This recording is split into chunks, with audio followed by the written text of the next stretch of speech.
Aujourd'hui, nous explorerons une prophétie de Teresa Musco, un message reçu directement de la Bienheureuse Mère, qui résonne incroyablement avec les événements d'aujourd'hui. Nous vous demandons la gentillesse de vous abonner à la chaîne et d'activer la cloche avant de commencer ce voyage extraordinaire. Mais maintenant, commençons.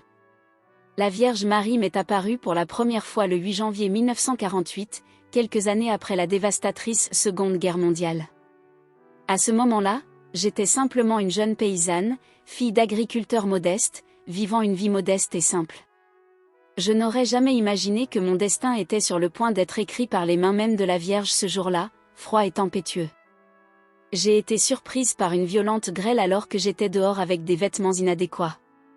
Mon père me réprimanda, mais tout de suite après, je vis une figure féminine lumineuse apparaître devant moi, émettant une lumière éblouissante et réconfortante en même temps. C'était la Vierge Marie, la mère de Jésus. Ces paroles résonnèrent dans mon cœur. « Vois, ma fille, ton père a bien agi. » C'était le début d'une relation céleste qui allait changer ma vie à jamais.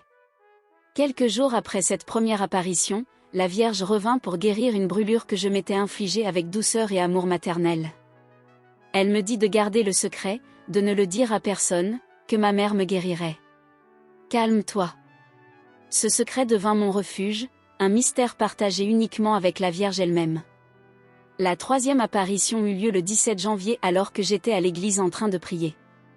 En cette occasion, la Vierge me révéla son amour et sa guidance. « Ma fille, je suis ta mère qui te guide sur le chemin qui plaît à mon cher fils. Je suis contente du sacrifice que tu m'offres. » La présence de la Vierge devint une constante dans ma vie, m'accompagnant à chaque instant, des activités quotidiennes à la prière, même pendant les jeûnes, je sentais constamment son appel à offrir ma souffrance pour le bien des pécheurs. Cependant, tout n'était pas idyllique. Mon père, un homme au caractère colérique et violent, ne pouvait pas croire à mes paroles et nous maltraitait souvent, ma mère et moi. Malgré les difficultés, j'acceptais ma souffrance comme un acte d'expiation, suivant le message de la Vierge. En 1957, je reçus les stigmates, les blessures invisibles du Christ devenues visibles en 1968. Ces signes me poussèrent à commencer à consigner mes expériences mystiques dans un journal, bien que je fusse analphabète. C'est la Vierge elle-même qui m'enseigna. En 1948, les visions de la femme se multiplièrent, et je reçus même des apparitions de l'enfant Jésus. On me prédit que je ferais face à de nombreuses difficultés dans ma famille, que je serais incomprise et maltraitée. Mais la Vierge me garantit qu'elle serait toujours à mes côtés, me guidant pour poursuivre la mission qui m'avait été confiée. À partir de juillet 148, des apparitions de l'enfant Jésus survinrent, me disant « Tu souffriras beaucoup dans ta famille, seras incomprise et maltraitée. Ne crains pas, je suis près de toi, et ma douce maman te conduira jusqu'à ce que tu sois grande et agisses seule. Tu quitteras ta famille pour faire ma volonté, tu souffriras. » Bien que je sois très proche de toi depuis 1971, les tableaux et les images sacrées de Teresa Musco ont commencé à pleurer du sang. Maria lui dit, « Ma fille, ces larmes m'ouvriront beaucoup à un renouveau du cœur en parlant des péchés des hommes. » Le 13 juin 1950, la Vierge dit, « Sache combien de péchés sont commis dans le monde. Beaucoup d'hommes transpercent le cœur déjà déchiré de mon fils. Si les hommes ne se repentent pas, le Père infligera au monde une grande punition et tout sera catastrophe. » Le 20 mai 1951, elle dit, « Sauve les prêtres de leurs péchés et sanctifie-les avec ma douleur, lave-les avec mon sang en les avertissant d'un fait très important. Tu verras de nombreux changements dans mon Église. Il restera peu de chrétiens qui prient. Beaucoup d'âmes iront en enfer, et la pudeur et la honte ne seront plus parmi les femmes. » Satan se déguise ainsi pour faire tomber de nombreux prêtres. Les prêtres, évêques, cardinaux sont tous désorientés, cherchant à s'accrocher à la politique pour céder, mais ils se trompent encore une fois. Le gouvernement tombera, le pape passera des heures d'agonie, et à la fin, je serai là pour le conduire au paradis. Une grande guerre se produira, il y aura beaucoup de morts et de blessés. Satan criera sa victoire, et ce sera le moment où tout le monde verra mon fils apparaître sur les nuages, et alors il jugera ceux qui ont piétiné son sang innocent et divin. Alors, mon cœur triomphera. Certains mots que la Vierge lui dit le 13 août 1951 résonnent aujourd'hui avec une grande force à la lumière de ce que nous vivons à l'échelle mondiale. C'est pourquoi beaucoup les lisent avec un grand intérêt et une grande préoccupation.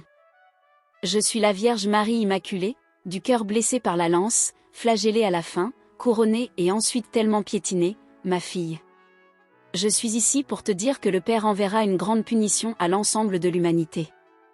Dans la seconde moitié du siècle, il dit avant de l'avertir encore une fois. Sache, ma fille, que Satan règne au plus haut rang.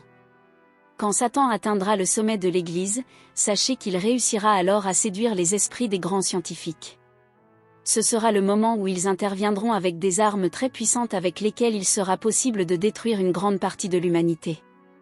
Même maintenant, ils ne pleurent pas leurs erreurs parce que la prière n'existe plus pour beaucoup, et Dieu le Père alors, encore une fois, la puissance de sa grande punition, mais il ne le fera pas encore.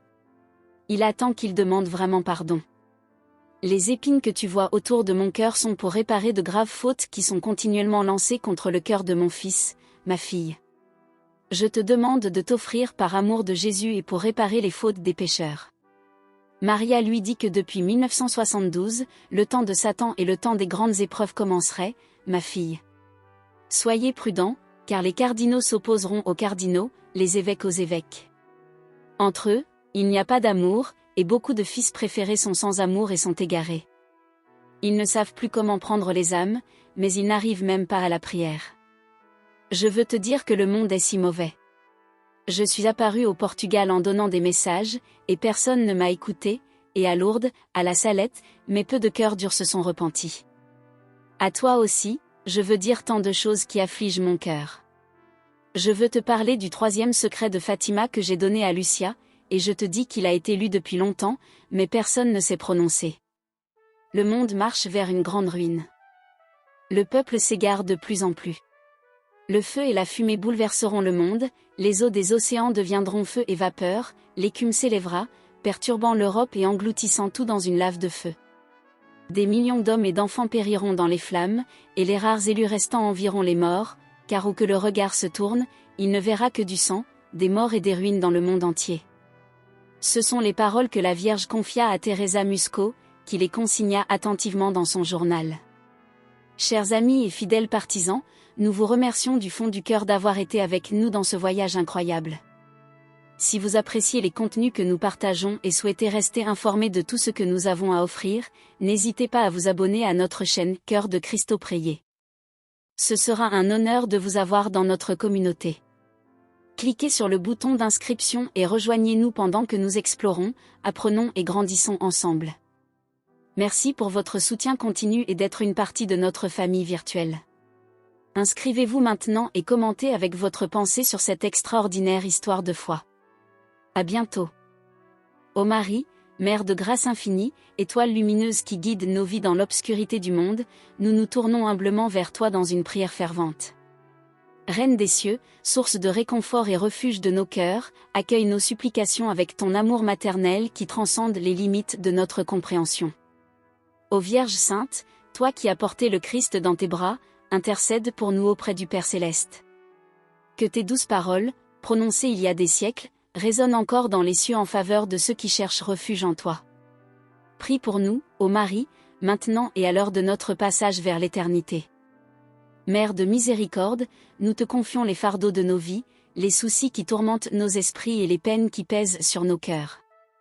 Éclaire notre chemin de ta lumière céleste, guide-nous avec ta sagesse divine, et enseigne-nous à marcher dans les pas de ton Fils bien-aimé. Ô Notre-Dame, modèle d'humilité et de foi, inspire-nous à suivre ton exemple de dévouement et d'obéissance. Que nos vies soient empreintes de la grâce qui a coulé abondamment de ton cœur immaculé. Puissions-nous, comme toi, dire avec confiance, « Je suis la servante du Seigneur, que tout se fasse selon sa volonté. » Vierge Marie, consolatrice des affligés, sois présente dans nos moments de tristesse et de désespoir. Essuie nos larmes avec la douceur de ta tendresse et fais-nous ressentir la chaleur de ton amour compatissant. Aide-nous à porter nos croix avec patience et foi, sachant que tu marches à nos côtés à chaque étape de notre voyage terrestre. Ô Mère Immaculée, protectrice des familles, veille sur nos foyers avec ta sollicitude maternelle. Fortifie les liens qui nous unissent et protège nos enfants sous le manteau de ta grâce. Que nos maisons soient des sanctuaires d'amour, de paix et de prière, où règne la présence bénie de ton amour maternel. Reine des anges, conduis-nous vers ton Fils, Jésus-Christ, notre Sauveur. Intercède pour nous auprès de lui, afin que nous puissions vivre selon ses enseignements et recevoir les grâces nécessaires pour suivre le chemin de la sainteté. Ô Marie, notre étoile du matin, guide-nous vers le port sûr du ciel, où nous pourrons te contempler face à face et chanter éternellement les louanges du Père, du Fils et du Saint-Esprit. Amen.